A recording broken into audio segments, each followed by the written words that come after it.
Parlons à présent de la pisciculture. Elle constitue d'ailleurs une attraction pour les producteurs à Bagré à travers plusieurs techniques développées. De ces techniques, on retient la pisciculture en cage flottante. 3 mois seulement après le démarrage de la production, les producteurs fondent de grands espoirs dans l'attente de l'autosuffisance alimentaire. Salifou Belem et Moumouni Ouaga pour le constat. Loin des berges, dans les eaux du barrage de Bagré, ces îlots artificiels conçus appelés cages flottantes, destinés à la production de poissons. Une technologie de plus en plus courante ici à Bagré. Pour y accéder, plusieurs centaines de mètres à braver. Il faut donc embarquer dans ces pirogues dotées de moteurs. Quelques minutes après, les commandants de bord des 3 pirogues débarquent leur équipage sur la plateforme. Il y a des promoteurs qui sont là spécialisés dans la construction des cages flottantes. C'est eux qui viennent nous soumettre leurs offres. C'est autour de 1 million, 1 million 200, 1 million 300 chaque cage. C'est ici que Ouseni Sorgo implémente la production de poissons en cages flottantes. À son actif, 8 cages qu'il compte empoissonner progressivement. Le lancement a été fait le 20 juillet par le ministre de l'Agriculture. Et aujourd'hui, nous sommes au-delà de 3 mois. Et pour le moment, je pense que tout va bien.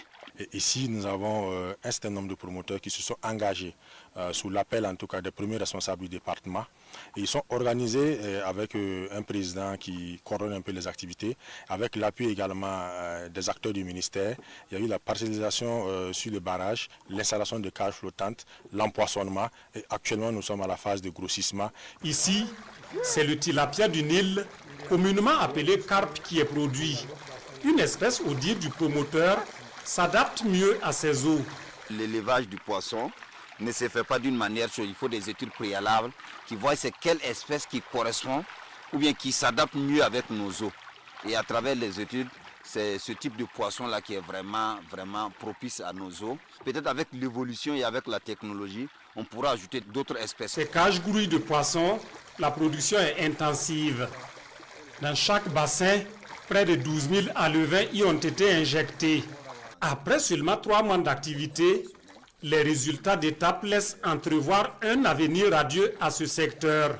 En 3 mois, nous avons vraiment des poids qu'on ne pouvait pas imaginer avoir ça dans un étang ou dans un bassin.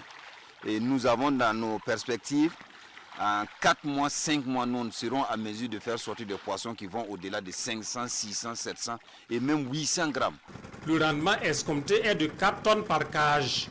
Pour une centaine de cages empoissonnées à Bagré, l'on s'attend à récolter près de 250 tonnes dès les 6 premiers mois.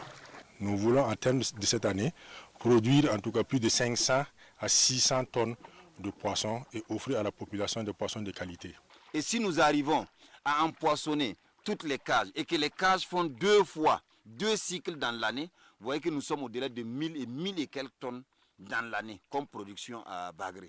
Comparativement à la production classique en bassin, cette pratique semble bénéfique au vu des résultats à mi-parcours. Moi qui suis en train de vous parler, je suis un ancien pisciculteur dans la méthode classique. Donc là-bas, le changement d'eau, il n'y a pas la densité, ce n'est pas pareil. Il faut peut-être des forages et tout, la main-d'œuvre est encore plus élevée là-bas. Et ici, tout se fait de manière naturelle. Elle vient en tout cas en complément à ce qui est déjà fait en bassin, mais elle est d'une technologie meilleure parce qu'en termes de production, en termes de rapidité de croissance, elle est encore 4 à 5 fois meilleure qu'en bassin. Et les coûts de production sont assez réduits parce que nous n'avons pas besoin d'appareils d'oxygénation, nous n'avons pas besoin de changement d'eau ici, c'est produit de façon naturelle sur les barrages. Un secteur rentable, mais pas seulement. À en croire le président des promoteurs de pisciculture en cage flottante au barrage de Bagré, il est aussi pourvoyeur d'emplois. Moi j'ai 8 cages ici, il faut noter que toutes les 8 cages n'ont pas été encore empoissonnées, mais si toutes les 8 cages là sont empoissonnées, minimum il faut 4 personnes en plein temps permanent et peut-être des temporaires qui viendront de temps en temps les aider. Depuis le début, les promoteurs bénéficient d'accompagnement multiforme du ministère de l'Agriculture, des ressources animales et halieutiques par l'entremise du Fodoumo Kafa.